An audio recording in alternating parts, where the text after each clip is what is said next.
Hello, this is Pastor Cat with your 5-minute devotional.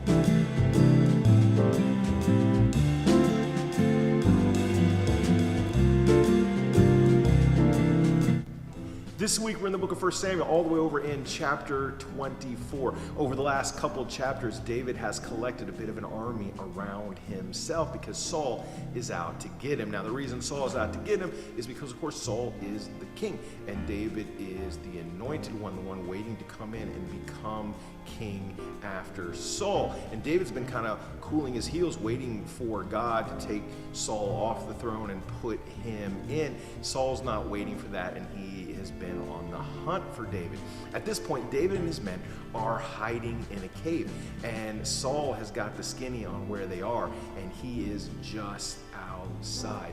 Now, today, this really does bring up an interesting principle for you and for I. The principle is very simple. It is just because you can do a thing doesn't mean you should. I like to refer to this as the Christmas story principle, and let me show you what I mean. Dare. I triple dog dare you! Schwartz created a slight breach of etiquette by skipping the triple dare and going right for the throat. All right. This is next.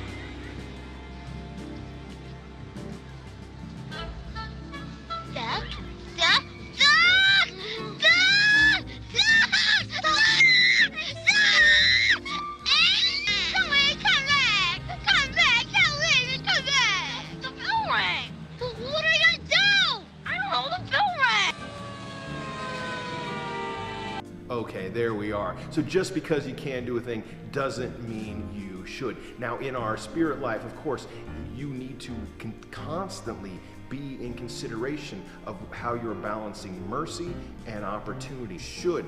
Now, as I've already mentioned, David is hiding in a cave with his men, and Saul is on the hunt, and he's right outside. Well, that time in everybody's day comes around where Saul has to relieve himself, the call of nature, if you will. So he ducks into a cave to do that. And that brings us to our passage, 1 Samuel 24, verses 4 through 7. I'll put it on the screen right there. It says this: the men of David said to him, behold, this is the day which the Lord has said to you. Behold, I'm about to give your enemy into your hand, and you shall do to him as seems good to you. And David rose and cut off the edge of Saul's robe secretly. It came about afterward that David's conscience bothered him because he had cut off the edge of Saul's robe. So he said to his men, far be it from me, because of the Lord, that I should do this thing to my Lord. The Lord's anointed, to stretch out my hand against him, since he's the Lord's anointed. David persuaded his men with these words and did not allow them to rise up against Saul. And Saul arose, left the cave, and went on his way. So in this section, David has a real choice to make. He has to decide whether or not God has given him an opportunity to take Saul off of the throne, or whether he is going to lay back and let God do what God is going to do and not take out his vengeance on Saul, even though it was very easy. You see, he could have done a thing, but he chose not to. He decided to show mercy as opposed to taking this chance opportunity to get ahead in life.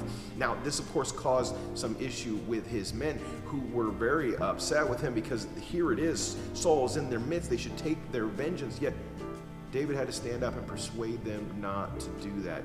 So the first point I want to make is that oftentimes this chance encounter may make you feel like God is giving you an opportunity to take a shortcut.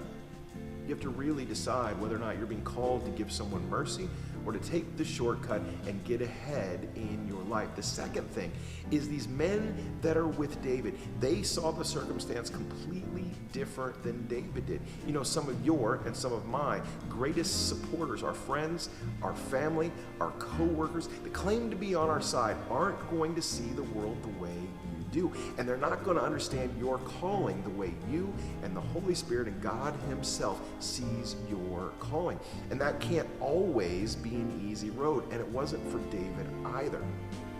David chooses to talk to his men and say, no, that God is going to do a thing. I'm not going to take my vengeance upon Saul. I'm going to let God do the thing God does. Maybe you are in a similar circumstance where you know God is doing a thing in your life and you want so desperately for it to happen right now, yet the Holy Spirit is telling you to wait, to hold off. And you so desperately want to jump in and do that thing. Maybe your circumstance is different. Maybe someone who's been a thorn in your side for years is finally down on their luck. And you have a chance to really stick it to them. You can show them mercy as David did here, because God is moving in their life just like he is in David's. Or you can go ahead and take your vengeance, feel good about yourself for a few minutes, and maybe shortcutting the thing God wanted to do in your life the whole time. Well, that's my encouragement to you as we're heading into this new year, to make sure that you leave space for God's mercy in your life and those around you. Well, God bless. Don't forget to like and subscribe. I'll see you next week.